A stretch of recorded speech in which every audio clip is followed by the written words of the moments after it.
जय माँ काली मित्रों, आपका मेरे चैनल माँ काली माँ दुर्गा शक्ति संवाद में एक बार फिर स्वागत है।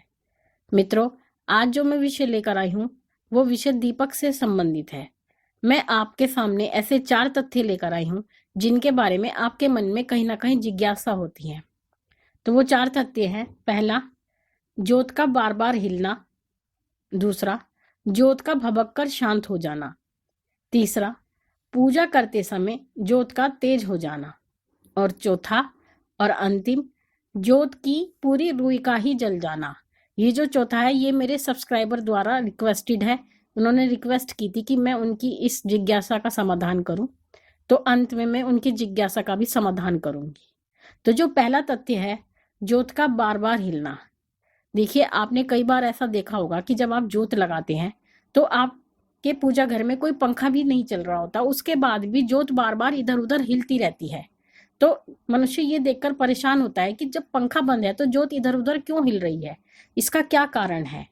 तो इसका भी एक संकेत होता है, और संकेत ये कि आपके घर में कोई ना कोई मुसीबत है, जिस कारण से वो ज्योत बार बार हिलती रहती है। वो ज्योत शांत नहीं रहती, शांत होकर नहीं जलती, वो हिलती रहेगी।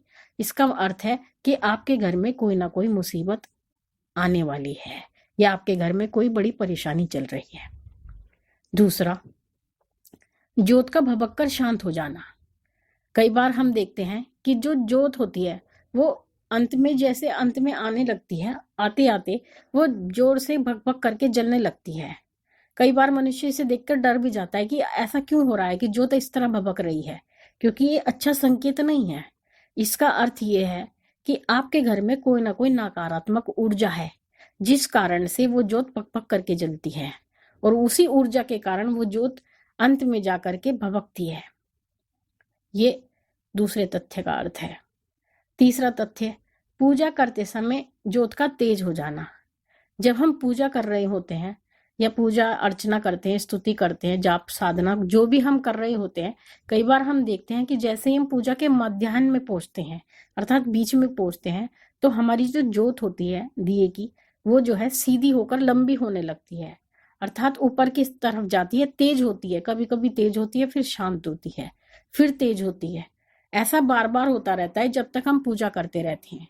तो इसका क्या कारण है, क्यों ऐसा होता है, ज्योत हमें क्या बताना चाहती है?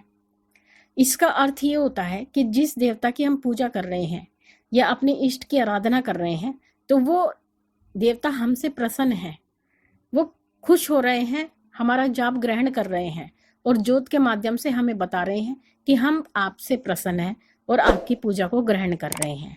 इसलिए वो ज्योत बार बार ऊपर की तरफ बढ़ती है। ज्योत ऐसे नहीं बढ़ती। अगर आप सामान्य दिया जलाकर छोड़ेंगे तो ज्योत आपको कभी बढ़ती हुई दिखाई नहीं देगी। वो जब दिखाई देगी जब आप पूजा कर रहे होंगे, और पूजा करने में भी आप नियमित साधक हो, नियम से पूजा करते हो, तो देवता आपकी पूजा स्वीकार करते हैं और इसी के माध्यम से आपको एक संकेत भी देते हैं। और अब अंतिम तथ्य, ज्योत की पूरी रुई का ही जल जाना।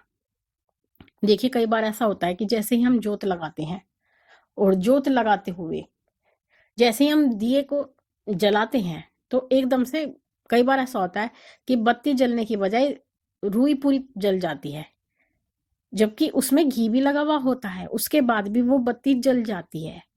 इसका क्या कारण है? इसका कारण ये है कि आपकी पूजा में कोई ना कोई रुकावट है, अड़चन है, जिस कारण से वो बत्ती पूरी जल गई है, अन्यथा बत्ती ऐसे नहीं जलती। रुकावट और अड़चन के कारण ही आपकी जो रुई की जो बत्ती है वो जल गई है, रुई पूरी तरह जल गई है। इस कारण से वो रुई जल रही है। और ऐसे बहुत और भी बहुत चीजें होती हैं जो मैं आपको आने वाली वीडियोस में बताऊंगी, जिसके द्वारा आप बहुत बातें पता कर सकते हैं। ये 4 तथ्य तो है ही, इनके अलावा भी बहुत ऐसी बातें हैं जिनसे आप पता लगा सकते हैं अपने घर की परेशानियों का, देवताओं के संकेतों का। बहुत सारी बातें हैं, लेकिन समय समय पर मैं आपको वीडियो के माध्यम से ये सब बताती रहूंगी। आशा करती हूँ मेरे द्वारा दी गई जानकारी आपको पसंद आई होगी। इसी प्रकार की जानकारी प्राप्त करने के लिए आप मेरे चैनल को लाइक कीजिए, सब्सक्राइब कीजिए, शेयर कीजिए, और नोटिफिकेशन बेल को भी प्रेस कीजिए, जिससे मेरी आने वाली वीडियोस का नोटिफिकेशन आपको तुरंत मिल जाए। और अगर आपके मन में कोई जिज्ञासा है तो आप अपनी जिज्ञासा को कमेंट बॉक्स में लिख सकते हैं। मैं आपकी सभी जिज्ञासाओं का निवारण करूंगी, मेरा कार्य यही है। तो मैं फिर आपसे मिलती हूँ अपनी आने वाली वीडियो में। तब तक के लिए भगवती महारानी आपके सभी मनोकामनाओं को पूर्ण करे, वो आपके भंडारे भरती रहे, आपकी सभी इच्छाओं को पूर्ण करे, आपकी झोलियां खुशियों से भरती रहे। महारानी से मेरी ऐसी प्रार्थना है। आज्ञा लेती हूँ। जय माँ काली, जय महाकाल।